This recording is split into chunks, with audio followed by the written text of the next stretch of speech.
وبه نستعين على أمور الدنيا والدين صلوات الله وسلامه عليه وعلى آله وأصحابه تسليما كثيرا أما بعد. Jamaah sekalian kaum muslimin dan muslimah rahimani wa rahimakumullah. Alhamdulillah Allah Subhanahu wa taala mempertemukan kita kembali di dalam rangka melanjutkan silsilah ta'lim kita atau kajian kita di dalam kitab tauhid yang kita menggunakan syarah dari Syekh Shalih Fauzan hafizahullah taala.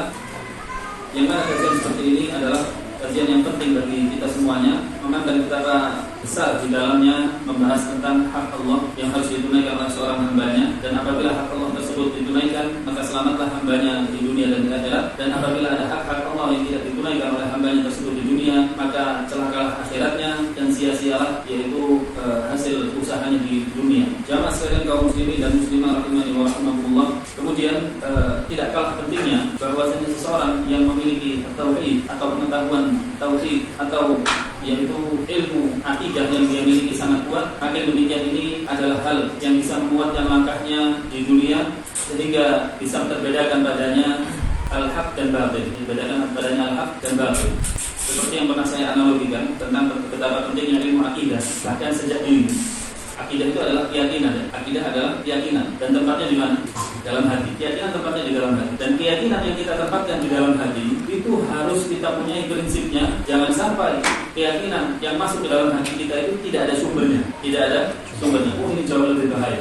Kalau makanan, Pak, makanan yang kita masukkan, makanan ini nutrisi untuk apa? Jasad.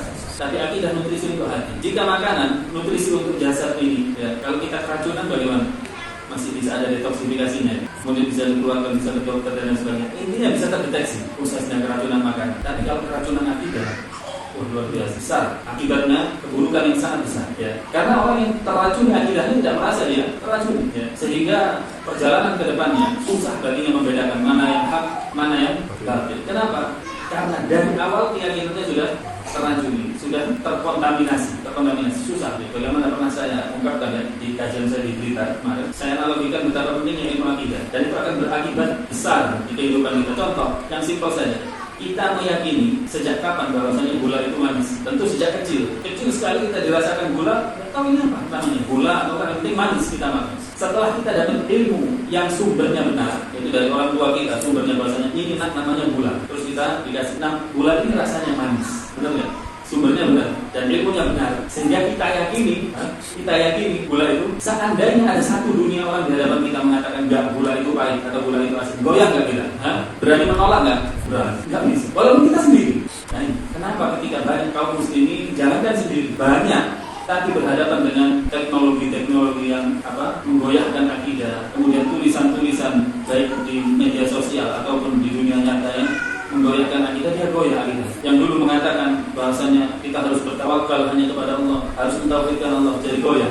Tidak begitu lagi. Kenapa? Karena pengetahuan tentang gula itu manis itu masih belum didapatkan atau kurang ilmunya. Tentang dia itu penting sekali untuk disampaikan dan untuk diberikan pengertian atau edukasi, sehingga kita mengerti mana yang harus kita pelajari yang terpenting, kemudian setelahnya dan setelahnya. Banyak sekali orang berbicara masalah hal yang besar, hal tentang negara, kemakmuran umat. Kita di masalah akidah dia gini, apa yang mau dia benahi bagi umat ketika fondasinya sudah rapuh. Akidah adalah fondasi. Baik, jemaah sekalian, rahimani wa rahimakumullah, kita lanjutkan kembali di dalam kitab tauhid ini. Kita masuk al-bab ats-tsamin, al-bab ats-tsamin, bab ke-8 yang bunyinya adalah bab Maja'a firruqa wa tamaim, bab yang membahas tentang jampi-jampi, ya, ar-ruqa wa tamaim, dan jimat-jimat. Nasallallahu an yufaqqihana wa yuwaffiqana ilman nafi'a wa amalan shalih. Bismillah, alhamdulillah, salatu wassalamu ala rasulillah.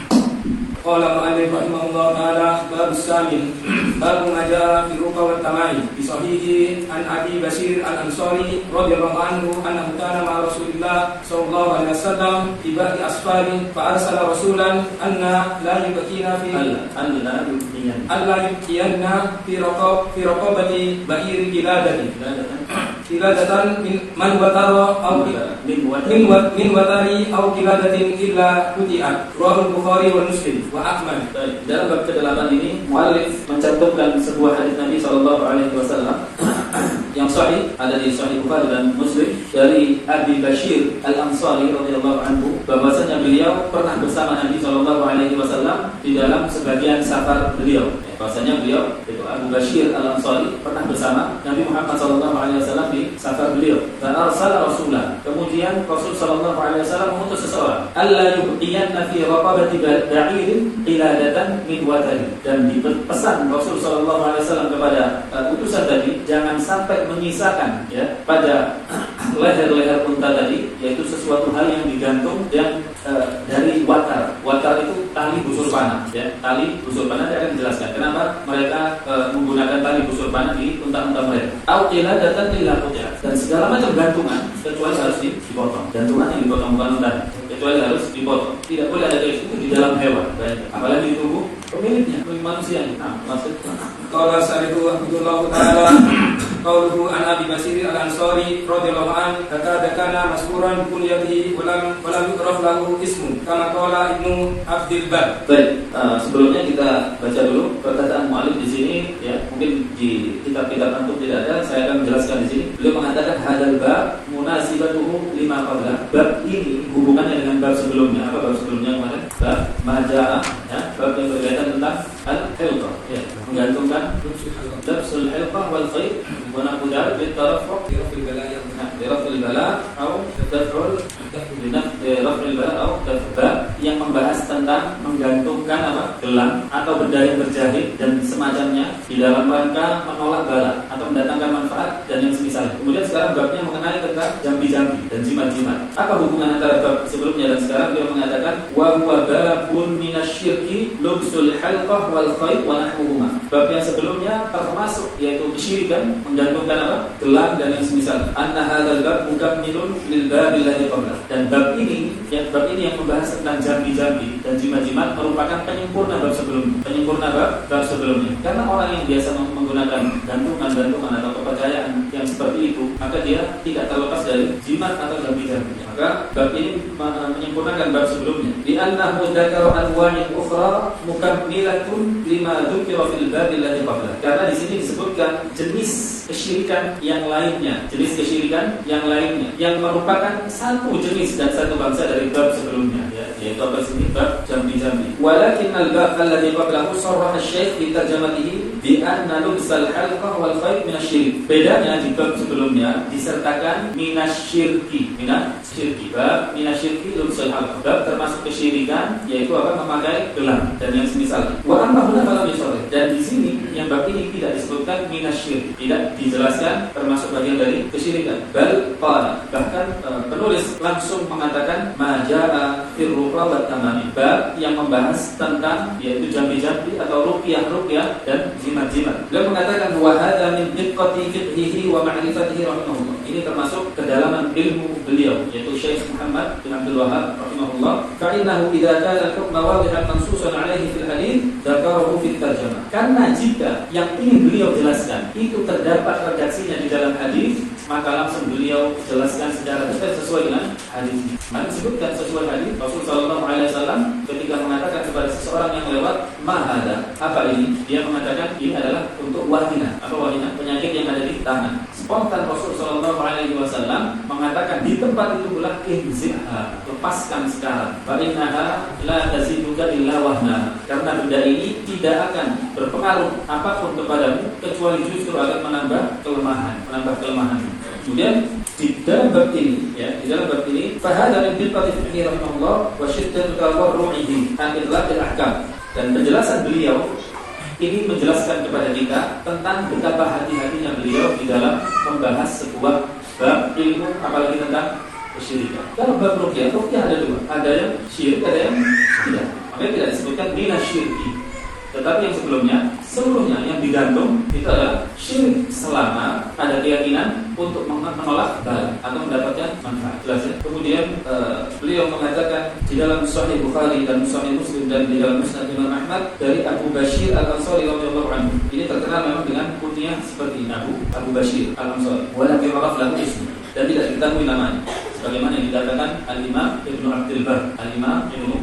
Akan tetapi karena dia sahabat Nabi, walaupun tidak dikenal namanya, maka maka tetap bisa diterima hadisnya, Berbeda dengan generasi setelahnya. Di dalam ilmu hadis, ya, mursalus sahabi, kalau sahabat tidak disebutkan namanya langsung kepada Nabi maka boleh diterima. Tapi kalau mursalut tabi'in tidak. Kalau tabi'in tidak disebutkan namanya, maka hadisnya turun. Jadi ini menunjukkan betapa besar dan agungnya posisi para sahabat. Ya, bahwasanya mereka adalah semuanya orang-orang yang adil, orang-orang yang direkomendasikan oleh Allah dan Rasulnya. Maka sudah sepatutnya kita menjadikan mereka sebagai literatur beragama kita. Ya, literatur beragama kita. Tidak cukup bagi kita hanya menggunakan Al-Quran dan Sunnah. Kenapa? Karena seluruh golongan yang menyimpang itu juga menggunakan Al-Quran dan Sunnah. Khawarij pakai Al-Quran dan Sunnah atau tidak? Al-Quran dan Sunnah. Mu'tazilah Al-Quran dan Sunnah. Seluruhnya Al-Quran dan Sunnah. Apa bedanya dengan kita? Sementara Nabi SAW memerintahkan kita di atas satu jalan, bukan banyak jalan. Seperti yang digariskan oleh Nabi SAW dari riwayat Ibnu Mas'ud yang menjelaskan tentang tafsir surat Al-An'am ayat 153 di dalam Fathul Bari disebutkan khatta Rasulullah SAW khatta. Rasul SAW menggaris satu garis lurus. Kemudian beliau membaca surat Al-An'am ayat 153 yaitu bunyinya qul hadhihi sabili, ya, ini katakanlah wahai Muhammad, ini adalah jalan. Al-An'am ayat 153. Apa artinya sebenarnya cek supaya hidup gajah aja. Al-An'am 153. Wa anna hadza sirati mustaqiman fattabi'u. Sambil menggaris satu garis lurus Rasulullah membacakan ayat ini. Wa anna hadza sirati mustaqiman fattabi'u. Bahwasanya ini adalah jalanku yang lurus. Ya, kata para ulama, di situ lafaznya pakai hada. Hada ini kalau di dalam bahasa Arab isyarat mana yang belajar bahasa Arab? Ada yang dulu bukan pertama itu sudah pelajaran saya. Lupa. Lil qarib. Benar, lil qarib. Yakin, seperti gula itu manis. Lil qarib, isim isyarat lil qarib. Kata tunjuk jarak dekat. Oh iya benar. Ada ini kata tunjuk jarak dekat. Kan benar, Indonesia juga sama. Ini adalah kata tunjuk jarak dekat. Maksudnya apa? Kok ayat itu pakai hada? Kata tunjuk jarak dekat. Artinya yang ditunjuk itu adalah zaman ini. Anna hadza sirati mustaqiman. Nih, pada zamanku ini jalan satu-satunya jalanku yang lurus. Di zaman jalan nanti ada siapa? Sahabat. Juga ada Abu Jahal, ya. Jalannya sahabat yang kita ikuti. Kenapa mustaqiman? Karena jalannya lurus. Kata Rasulullah, fattabi'u, ikutilah dia, satu, bukan ha. Kalau jumlahnya banyak biasanya disuruh dipakai lafaz muannas, lafaz perempuan, ha. Tapi kalau jalannya satu yang disuruh mengikuti pakai itu ada ya, bukan banyak jalan menuju Roma. Dikiaskan banyak jalan menuju surga. Memang banyak jalan menuju Roma, tapi satu jalan menuju surga. Ya. Dari itu makanya ini fattabi'u wala tattabi'u subul, dikuatkan. Kemudian beliau menggaris di kanan dan kiri garis yang banyak sambil mengatakan wala tattabi'u subul, jangan ikuti jalan-jalan yang banyak. Jalan yang banyak disuruh dihindari. Yang disuruh ikut mana? Wah, mau benar sendiri Rasulullah. Ya. Pemahaman Islam itu kan luas, kan banyak. Gimana tuh? Katakan iya, saya mau benar sendiri. Kenapa? Niru Rasulullah yang pilih jalan satu dan tidak pilih jalan yang banyak. Dengan syarat jalan yang satu tadi itu mengatakan bahwasanya gula itu paham ya? Mengatakan 1 tambah 1 2. Antum kali 1 tambah 1 berapa? 2. Enggak. 1 tambah 1 itu 5 kadang-kadang. Antum mau bantah saya katakan jangan mau benar sendiri, hormati pendapat orang lain. Akhirnya antum mengatakan ya sudah. Kalau begitu hasil dari 1 tambah 1 itu ada istilah yang tidak boleh kita mencela satu dengan yang lain. Begitu. La haula wala quwwata illa billah. 1 tambah 1 sama dengan 2. Harus yang mengatakan 3 boleh dicela tidak? Boleh. Kenapa? Karena salah. Supaya itu dengan cara itu diharapkan dia akan mengatakan 1 tambah 1 2. Biar tahu kesalahan. Inilah Islam. Ada amar ma'ruf, ada nahi munkar. Tetapi yang dimaksud perbedaan yang ada keleluasaan itu adalah ketika salah satu mengatakan 1 tambah 1 2, yang lain mengatakan 2 dikurangi 1 4 dikurangi 2 5 dikurangi 3 2 tambah 0 2. Hasilnya sama juga. Tetapi ada ikhtilaf pada hal sebabnya sebelum. Dengan syarat ikhtilaf ini diizinkan di dalam syariat Islam. Kalau di umat manusia seperti itu ikhtilafnya di sebelah kirinya boleh. Hasilnya harus sama.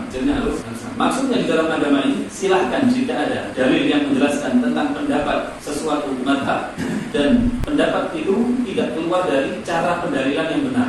Cara pendalilan yang benar adalah Al-Quran, Sunnah, dan Ijma. Para siapa? Sahabat. Sering saya contohkan bahwasanya Al-Quran dan Sunnah saja tidak cukup. Ya, Al-Quran dan Sunnah saja tidak cukup. Barangkali di surat Qaf ayat 37 Allah Subhanahu wa taala mengatakan inna fi dzalika ladzikra liman kana lahu qalbun aw alqa sam'a wa huwa syahid. Kata para ulama, ini adalah metode belajar yang sempurna. Kenapa? Ada 4 aspek yang dihadirkan. Sesungguhnya kata Allah fi dzalika, di dalam Al-Quran tersebut ada dzikra, peringatan. Ada yang memberi peringatan. Liman kana lahu qalbun. Maksudnya peringatan tidak ada guru. Metode belajar pertama harus guru. Kemudian qalbun, hatinya ikhlas. Alqa sam'a, memasang pendengaran, ya, wa huwa syahid, dan dia hadir, ruhnya hadir, bukan jasadnya di masjid, ruhnya di mana? Di pasar malam atau enggak, tapi tetap hadir, ya. Nah, ini berarti kan yang disebutkan al-qasam, ini al-qasam, memasang pendengaran. Penglihatan kan enggak, berarti ini dalil ngaji itu boleh merem matanya, yang penting telinganya enggak merem. Betul? Setuju antum? Dalil pakai dalil. Surat Qaf ayat 7 Ustaz, dalil bolehnya tidur di saat tahlil. Kenapa yang disebutkan cuma sam'a, Ustaz, pendengar, mata enggak? Ini kalau dalilnya Al-Qur'an dan Al-Qur'an, ya. Jangan disalah-salahkan. Ya. Ini salah satu kalau cara pendalilan hanya dicukupkan dari Al-Qur'an atau Sunnah. Tapi di situ ada penjelasan para ulama. Al-Qasam yang dimaksud adalah Isra. Fokus itu mencakup beberapa aspek, buat penglihatan dan pendengaran. Pasal mana Allah Subhanahu wa taala mengatakan wa ja'alna lahum sam'an wa absara. Ini 3 aspek ilmu. Sam'an, telinga, wa absara, penglihatan, dan afidah. Tadi sudah disinggung pada poin kedua dan keempat. As-sam'a di sini termasuk 2, mata dan telinga. Dari mana tahu mata dan telinga? Ya dari penjelasan ulama kelompoknya adalah para sahabat. Baru bisa kita memahami Al-Quran dengan baik. Ya, baru bisa mengetahui Al-Quran dengan baik. Atau yang biasanya poligami, ya. Aku paling senang. Bankihu ma qabalakum minan nisa'i masna wa thulatha wa ruba'. Nikahilah olehmu dari wanita itu berapa? 2 tambah 3 tambah berarti berapa? Ini jangan dibantah dulu. Saya sedang berhujjah dengan Al-Quran, ya. Saya sedang berdalil dengan Al-Quran. 9. Saya mengatakan boleh nikah 9. Dan Rasulullah SAW juga istrinya 9 pada akhir. Berarti saya Al-Quran dan Sunnah. Selesai. Berarti poligami itu tidak cukup hanya 4. Boleh 9. Kalau ada yang berpendapat 4, maka kita katakan jangan mencela yang pendapatnya begitu. Antum setuju? Jawabannya adalah yang 9 harus menceraikan berapa? 5. Kenapa? Karena tidak ada yang dilakukan oleh para sahabat beristri lebih dari 4 atau kurang dari 2. Ya. Tidak ada yang lebih dari 4. Ini merupakan dalil bahwasanya perbuatan para sahabat adalah mentafsirkan Al-Quran dan Sunnah. Dan bakal kita bisa tahu bagaimana seandainya para sahabat tidak beristri, yaitu tidak kita ketahui para sahabat istrinya maksimal adalah 4. Bisa tidak ditafsirkan ayat dari 9? Bisa. Karena pakai uang. Masna, uang itu dalam bahasa Arab artinya tambah. Tapi karena ada perbuatan para sahabat, uang tadi diartikan atau bukan wa. 2 atau 3 atau 4. Ya, 1 tangan cukup. Kalau diartikan nambah, 1 tangan nggak cukup. Harus begini. Ini salah satunya. Abu Bashir tidak sebutkan namanya karena dia adalah seorang sahabat. Sudah bersih. Assalamualaikum. Annahu kana ma'an Nabi sallallahu alaihi wasallam fi ba'dil asfar lam yu'ayyin hadha as-safar. Qala al-Hafidz lam akif ala ta'yinihi. Kemudian beliau mengatakan annahu kana ma'an Nabi sallallahu alaihi wasallam fi ba'dil asfari, bahwasanya Abu Bashir itu pernah bersama Rasul sallallahu alaihi wasallam pada sebagian safarnya. Tidak jelas, tidak dijelaskan safar yang mana. Lafaznya umum, sebagian safarnya. Fa'arsala rasulan ay manduban. Kemudian Rasul sallallahu alaihi wasallam mengutus seorang utusan, ya, Allah yubqiyana fi ruqabati ba'irin qiladatun. Yubqiyana mu'akkid bi nuri ta'kid sakila. Wa qiladatun fa'ilun kanu fil jahiliyati yu'allikuna qalaida ala riqabil ibil ya'taqiduna anna dhalika yadfa'u anha al-aina wad-darar. Di sini Rasul sallallahu alaihi wasallam berpesan terhadap utusannya tadi, alla yuqiyanna fi raqabati ba'irin qiladatan. Jangan sampai disisakan yaitu tali-tali yang menggantung di leher-leher unta itu supaya untuk diputus. Jangan sampai ada sisanya. Kenapa? Karena fil jahiliyah yu'allikuna al-qalaid ala riqabil ibil. Mereka orang-orang jahiliyah, kebiasaan mereka menggantungkan tali busur panah dan talinya itu digantungkan di leher unta mereka. Yang takiduna an-nadari kayak ta'man hal-'ain wa dharar. Mereka menyangka bahwasannya, berkeyakinan mereka bahwasannya hal tersebut bisa menghindarkan unta-unta tersebut dari ain. Apa ain? Pandangan hasad yang akan mengirimkan penyakit kepada unta tersebut. Kalian digantungi apa? Tali busur panah. Kalau orang kita gendeng, dia apa? Bukan tali busur, tapi kain merah. Sama, apa bedanya? Sama. Kemudian apa lagi yang keyakinan seperti itu ya. Kemudian depan tokonya disiram air beras ya, dan yang lain sebagainya. Ini sama ya. Nah, Nabi sallallahu alaihi wasallam arada ayyuzila hadzal adat al-jahiliyah wa yuqarrir tauhid wa tiladatu ma'ata bil qulub. Dan Nabi sallallahu alaihi wasallam menginginkan untuk menghilangkan adat-adat jahiliyah seperti ini berarti. Jadi Nabi sallallahu alaihi wasallam diutus itu tidak sejalan dengan adat kaumnya. Oleh karenanya beliau diperangi ya. Nah, banyak dari kaum muslimin pada zaman ini ada orang-orang yang ingin meniru perbuatan Nabi sallallahu alaihi wasallam dan mereka memeranginya. Tidakkah mereka sadar bahwasanya mereka meniru perbuatan siapa? Orang jahiliyah, yaitu memerangi orang yang ingin meluruskan tauhid ya. Wa yuqarriru tauhid, dan Nabi sallallahu alaihi wasallam ingin menetapkan tauhid, mengokohkan tauhid pada umatnya. Wal qiladatu ma ahata bil qulub ya. Dan yaitu termasuk al-qiladah, gantungan atau kalung yang mereka gantungkan di leher-leher unta mereka. Itu ingin dihilangkan oleh Nabi sallallahu alaihi wasallam ya. Nah, wal wataru bi fathil wawi al-murad bihi watarul qausi wal qausu alatun kanu yarmuna biha siham ya. Al-watar yang dimaksud al-watar ini adalah tali busur panah. Wa kanu fil jahiliyati idza laqa watara akhaduhu wa alaqahu ala riqabil dawabi wa abdiluhu biwatir jadid. Yaqtaduna anna hadzal watar al-qadima alladhi istimala wa ustumila wa rumi bihi annahu yadfa'ul aina 'anil ibil. Nah, kemudian di antara adat jahiliyah pada waktu itu ada jahiliyah, mereka punya busur-busur panah. Jika busur panahnya sudah expired dan sudah waktunya untuk diganti, mereka ganti dengan yang baru. Nah, yang lama nggak dibuang, yang lama dikalungkan di unta-unta mereka. Jadi setiap kaum itu ada adat nenek moyang, ya, ada adat nenek moyang. Dan Rasulullah SAW meluruskan hal seperti ini, jemaah. Kemudian yang harus kita ketahui bahwasanya sejarah itu akan terulang dari generasi-generasi, akan terulang. Hanya pelakunya saja yang ganti-ganti. Sejarahnya terulang sama. Di masyarakat kita ada adat yang alamanya seperti itu, sama. Ya, barangkali ada seperti yang saya sebutkan ya, ada wudu diikat dengan tali merah. Kemudian ada keyakinan apalagi di leher sapi atau di leher kambing atau leher binatang ternaknya. Kemudian ada makanan-makanan khusus yang diyakini makanan tersebut ada manfaatnya, menolak mudarat atau mendatangkan manfaat. Apa contohnya? Ya, wallahu alam, setelah saya tanya-tanya dulu filosofinya dari kata-kata afmun, maaf ya, kemudian jadi afam. Kalau Jawa ngomong susah, pak jadi afam. Ya, itu diharapkan ada pengampunan dosa di sini. Kemudian ada pisang khusus untuk sesajen. Ini semuanya ada jahiliyah, mengkhususkan makanan tertentu yang menganggap di dalamnya ada unsur manfaat dan menolak mudarat. Adatnya siapa? Jahiliyah.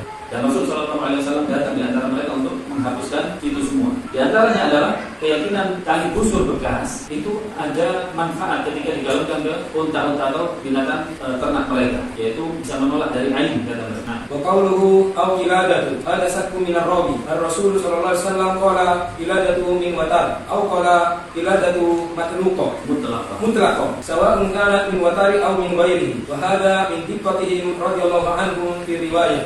Kemudian perkataan beliau au qiladah hada syakkun min ar-rawi. Tadi riwayat yang pertama, kalau antum ada kitabnya atau nanti bisa baca hadisnya, ini merupakan hal yang istimewa kalau kita baca hadis. Ada au atau qiladatun illa hujjah. Tadi ada papan tulisnya ya.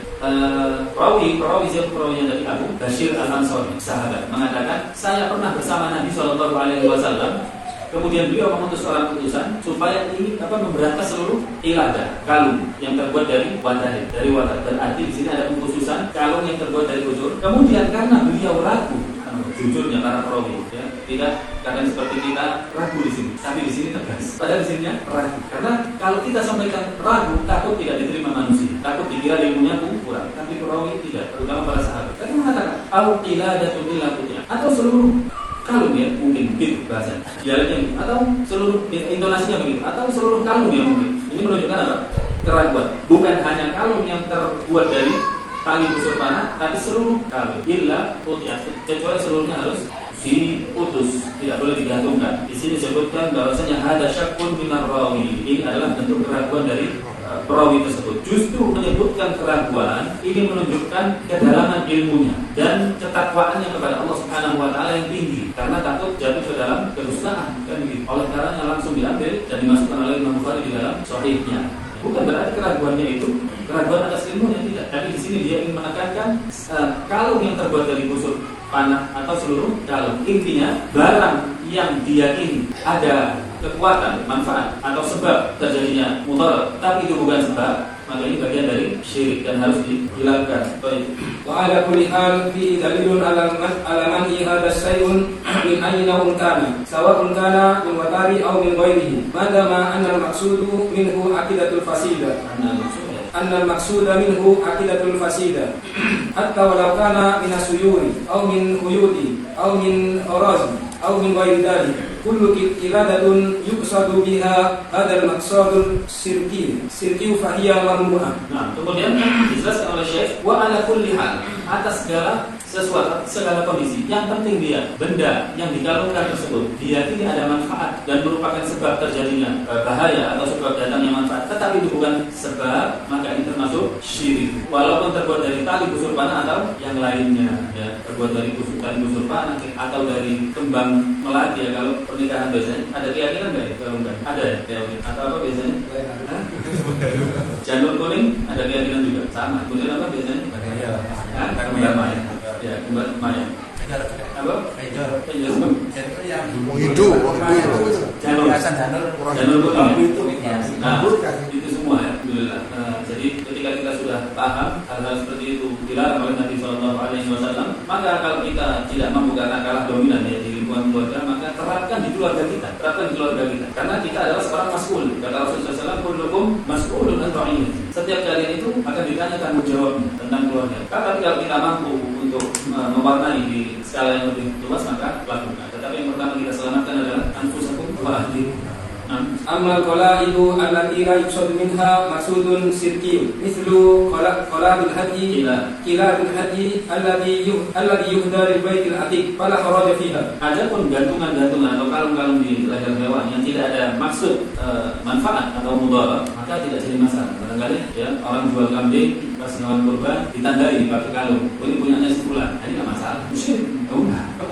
Ya, syirik itu terlihat tergantung dari motivasinya. Ya, kalau motivasinya hanya menandai hewan ini miliknya si fulan, kemudian ini akan diberikan si fulan, ini tidak jadi masalah. Ya, seperti larangan pakai gelang, tapi kalau pakai gelang untuk kalau kita ke rumah sakit, ya ada pasien yang mau dioperasi, tandanya diberikan gelang. Syirik itu enggak, tidak.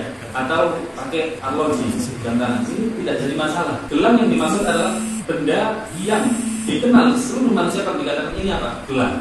Itu baru ditafsir, dirinci hukum. Kalau dia meyakini ada manfaat atau mudarat, syirik. Kalau dia yakini untuk hiasan, maka meniru wanita. Kalau dia yakini ini adalah tren masa kini, adalah meniru tasyabbuh bil kufar, meniru orang kafir. Yang kedua dan ketiga hukumnya haram, yang pertama hukumnya syirik. Illa kubi'at hadafi izalatul munkar, wala siyama idza kana hadzal munkaru fil aqidah, fa inna izalatahu muta'aqqidatun. Nah, kita lihat di hadis-hadis banyak ketika pelanggarannya itu di masalah akidah, Rasulullah sangat tegas. Seperti yang kemarin Zilha, lepaskan sekarang. Cara apa? Sebutkan Rasulullah mengutus utusan untuk memotong seluruh benda yang tergantung di leher-leher unta, tidak boleh tersisa. Menunjukkan ketegasan Nabi SAW ketika pelanggarannya pada masalah akidah. Wa fihi anna al-hakima aw al-imama yursila nuwaban anhu fil izalatil munkar wa laysa min syartin dhalika an yubashirahu bi nafsi. As-sahih min al-hadis tahrimul aqdil qalaidi ala dawabi aw ala adamiyyin bi qasdi anna dhalika yadfa'u al-'ayna aw li'annahu la yadfa'u ad-darara wa la yadfa'u ila Allah subhanahu wa ta'ala. Jadi titik poin atau kesimpulan hadis ini adalah haramnya menggantungkan kalung dan yang sejenisnya di tubuh binatang, apalagi di tubuh manusia, karena manusia derajatnya lebih tinggi daripada hewan. Baik, alhamdulillah, setelah itu kita lanjutkan secara Allah. Allahu Akbar, Allahu Akbar, Allahu Akbar, Allahu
dan yang semisalnya di dalam tubuh hewan atau manusia, karena terdapat di sana unsur kesyirikan. Dan sekali lagi saya sampaikan, bisa kesyirikan tersebut terjatuh ke dalam syirik kecil atau syirik besar apabila dia meyakini benda tersebut yang dia gantungkan ya itu mengeluarkan atau mendatangkan manfaat dari zatnya itu sendiri, dari zatnya itu. Contoh, anggap aja ini gelang atau kalung ya, gantungkan di sini, di jari sini, cincin lah. Saya kenapa ketika ditanya, oh ini bisa tolak bala? Siapa yang menolak bala? Ini tanpa ada campur tangan Allah, maka ini syirik besar, keluar dari Islam. Tapi kalau saya katakan enggak, yang mendatangkan ini Allah semua ya, yang mengangkat mudarat Allah, yang mendatangkan manfaat Allah, ini perantara, sebab. Padahal ini sebab atau bukan? Bukan. Ya, maka ini syirik kecil, tidak keluar dari Islam. Tetapi kata Nabi SAW, "Idza mitta wa anta 'ala dzalik lam tuflih abadan." Kalau engkau meninggal dunia tetap di atas keyakinan dan perbuatan seperti ini, tidak akan selamat selamanya. Artinya apa?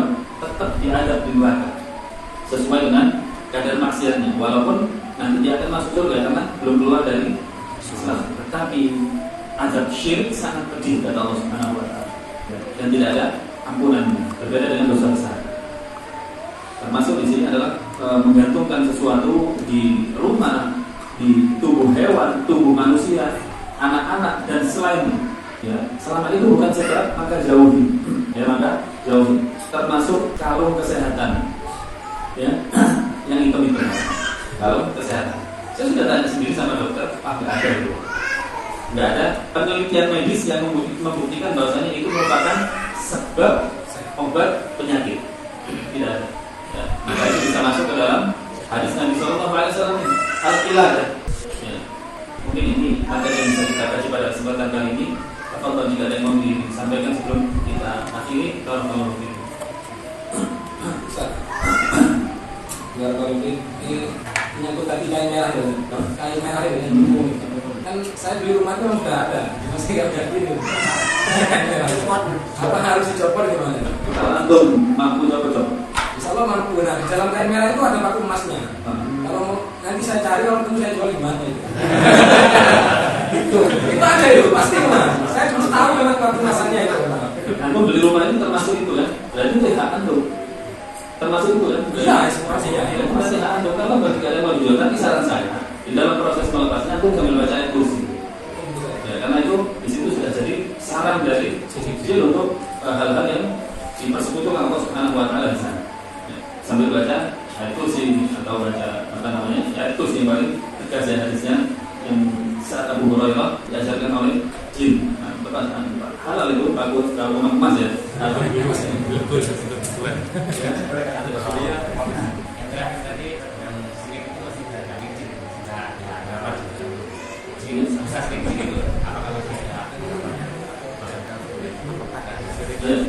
Ya, jadi syirik kecil itu pelakunya belum keluar dari Islam. Berarti dia masih masuk di dalam Islam. Dan orang yang masih dianggap keislamannya atau keimanannya belum hilang, walaupun dia diadab di neraka, ketika maksiatnya atau kadar maksiatnya sudah habis, maka tempatnya di surga.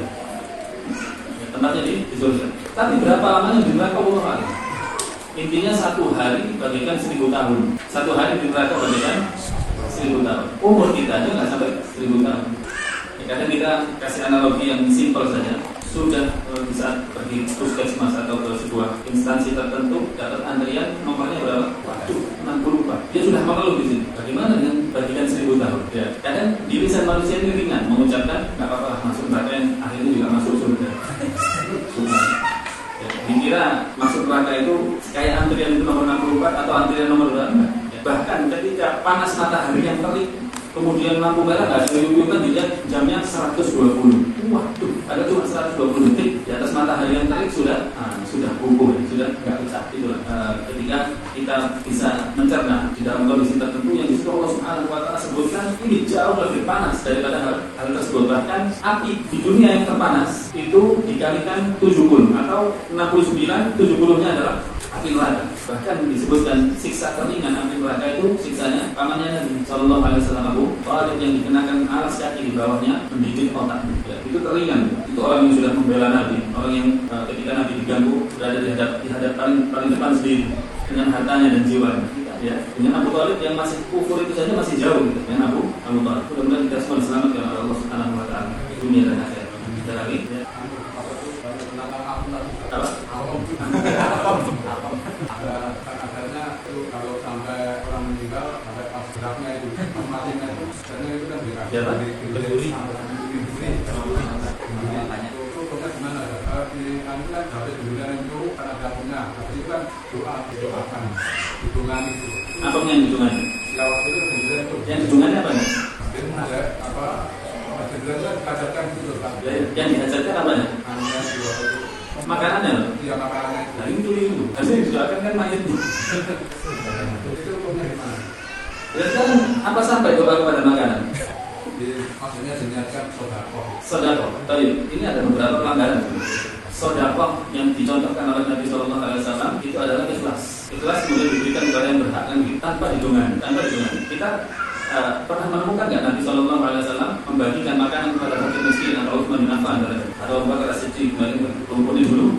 Dan waktu itu kalian Abu Bakar doa dihajatnya dulu. Nah pada saat perang Tabuk itu kekurangan bahan pangan dan kendaraan ya, alat peperangan waktu itu. Nabi SAW buka donasi. Ayo silahkan siapa yang mau bantu pasukan ini. Datang Abu Bakar, Umar, Utsman juga demikian. Utsman itu memberikan 100 ekor unta plus dengan bekal dan alat perang. Kalau dihitung sekarang itu pickup plus isinya makanan. Satu pickup plus isinya ada 100 pickup. Utsman bin Affan berangkat. Tidak dihajar dulu. Jadi itu sudah ada pelanggaran, ada tambahan ibadah. Saudara aja tanpa ada apa? Doa-doa tertentu. Kemudian kedua, pengkhususan makanan. Kenapa harus apa? Kok enggak? Diul. Atau kok enggak terang bulan? Kok enggak martabak? Kenapa tumpeng harus nasi kuning? Kok ada nasi kebuli? Atau nasi goreng? Ya. Kenapa? Itu kan kenapa? Dari mana? Nah, betul. Tapi ya selama ada tersebut tidak menyentuh undang-undang syariat, pelanggaran syariat silakan. Tetapi kalau sampai menyentuh, kita mau buat tumpeng setinggi apapun silakan. Selama keyakinannya sudah untuk makan, untuk mengenyangkan perut. Ini adalah sebab apa? Sebab mengenyangkan perut. Siap, saya ikut kan gitu. Tapi ini adalah sebab tolak bala. Nah, ini kan ya, sebab mendatangkan mudarat supaya makanannya apa tadi dihajatnya supaya bernilai sedekah nilai sedekah dan tidak ada ikhlas atau tidak. Innamal a'malu binniyat. Terus apa lagi? Tadi Pak, setelah dihajatnya terus terakhirnya itu kan disuruh nanti apa ulama gitu Pak. Ulamanya karena yang pertama seperti agama itu disuruh dongani siapa? Memberikan doa ke pada orang yang meninggal tadi. Oh meninggal. Jadi apa itu habis itu kajian tadi itu kan tokoh agama itu suruh dongani. Ya, kalau masalah itu tidak dari masalah yang mendoakan orang yang meninggal. Tapi yang nggak harus tokoh agama yang terbaik siapa kata Nabi? Waladun sholih yad'u lahu. Anaknya yang soleh yang mendoakan itu lebih istimewa, lebih tepat kepada sabda Nabi Sallallahu Alaihi Wasallam. Kan Nabi mengatakan kalau anak itu ada itu meninggal, terputus amalannya kecuali tiga sedekah jariyah, ilmu yang terus bukan motifnya, tapi waladun sholih. Anak yang soleh yang mendoakan ini lebih berhak dan lebih tercapai ya. Tapi tidak menutup pintu silahkan semuanya mau mendoakan si mayit karena Nabi SAW mengajarkan doa ketika kita sholat jenazah Allahumma ighfir lahu warhamhu wa'afihi sampai terakhir itu untuk semua, bukan hanya tokoh agama, semua kaum muslimin ya. Tapi doa-doa yang lebih khusus lagi itu yang paling tepat adalah anaknya yang sholat tadi ya. Ini harus kita sadarkan ya kepada umat. Sebenarnya si mayit itu punya aset-aset berharga yang lebih bisa menyelamatkan kehidupannya di alam barzah, tetapi tidak disampaikan diganti dengan aset-aset yang lain. Bahkan ada pelanggaran di sana. Ya, sebenarnya itu adalah ritual-ritual yang berasal dari agama lain hanya diislamkan, kan begitu? Hanya diislam. Wallahu ta'ala. Bagi kita cukup mengerjakan apa yang diajarkan oleh Nabi Muhammad SAW. Kalau kita mampu di antara keluarga kita atau masyarakat kita menyampaikan hal tersebut, itu adalah baik. Jika kalau kita menyampaikan itu terjadi mudarat, maka kita praktekkan di keluarga kita terlebih dahulu sampai kita perlahan-lahan memberikan warna di kita dan itu lebih baik dan lebih bermanfaat di sisi Allah Subhanahu wa taala. Adapun hasil kita serahkan pada Allah, yang penting kita berusaha. Cukup insyaallah. Sallallahu alaihi wasallam. Assalamualaikum warahmatullahi wabarakatuh.